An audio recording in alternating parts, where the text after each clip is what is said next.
This Sunday marks the 25th Sunday in Ordinary Time. The gospel message this week strikes to the very core of Catholic social doctrine and Catholic moral theology. Jesus confronts his disciples regarding what they were arguing about. The disciples fell silent and could not bring themselves to say that they were arguing over who amongst them was the greatest. Jesus goes on to preach that, and I quote, "If anyone wants to be first, he shall be the last of all and servant of all." End quote. Honor and glory and praise are not what makes up the work of a disciple. It's being a servant, giving selflessly of your heart to those in need.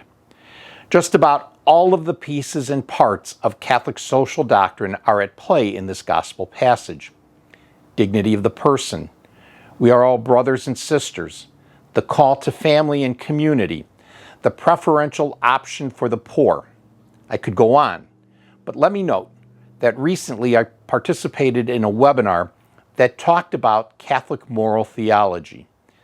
I was particularly struck by a concept used in the Church called See, Judge, Act.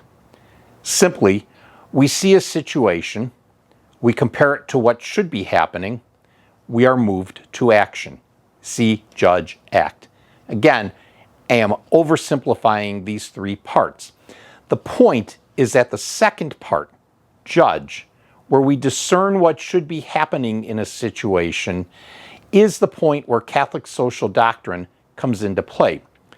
The Church gives us the teaching in caring for our brothers and sisters and calls on each of us to discern, to respond accordingly. That's the moral obligation we all have as part of our baptism.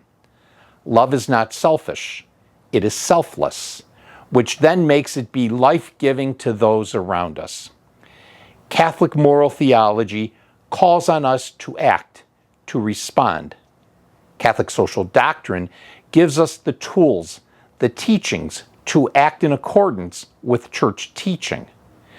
Let us all strive to act out of selfless love to our brothers and sisters in God's wonderful family.